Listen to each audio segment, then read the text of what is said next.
Good morning, ladies. Today is Wednesday, March the 25th, and we're going to finish the story called Traveling by Grace Paley. So, before we begin, let's recap.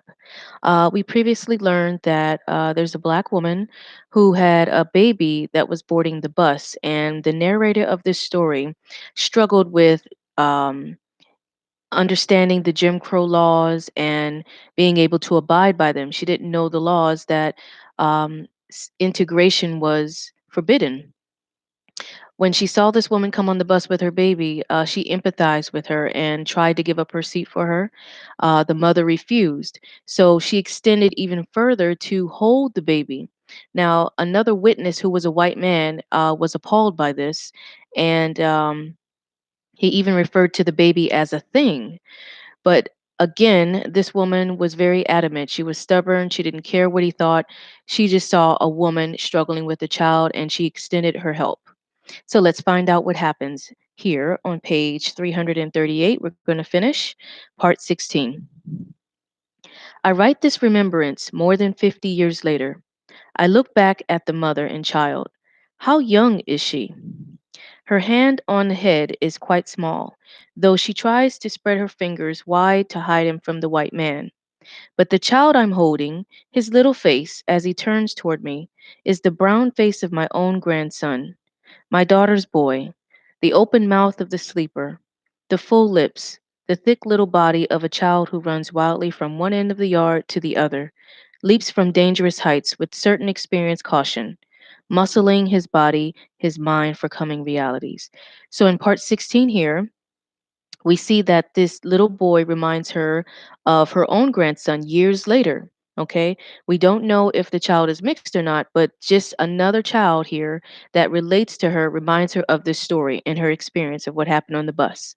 Let's continue. Part 17. Of course, when my mother and sister returned from Richmond, the family at home wanted to know, how was Vic doing in school among all those Gentiles? Was the long bus ride hard? Was the anti Semitism really bad or just normal? What happened on the bus?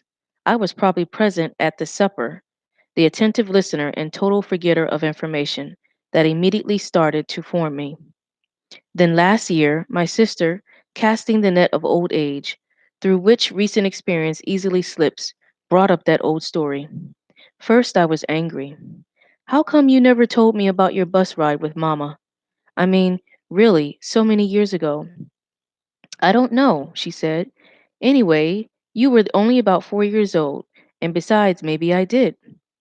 I asked my brother why we never talked about that day. He said he thought now that it had a great effect on him. He had tried to unravel its meaning for years, then life, family, work happened. So I imagine him, a youngster really, a kid from the Bronx in Virginia in 1927. Why, he was a stranger there himself. In the next couple of weeks, we continued to talk about our mother, the way she was principled, adamant, and at the same time so shy. What else could we remember? Well, I said, I have a story about those buses too.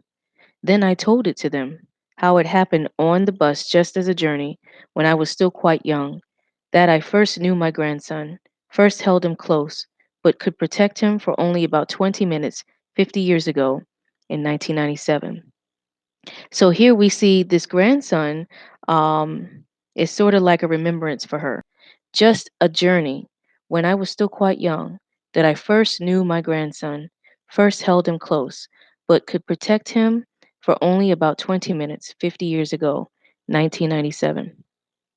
So is this black little boy on the bus her grandchild? I don't think so, but basically we can compare and contrast that this kid reminded her of her grandson. Okay, this concludes our lesson for today. Thank you.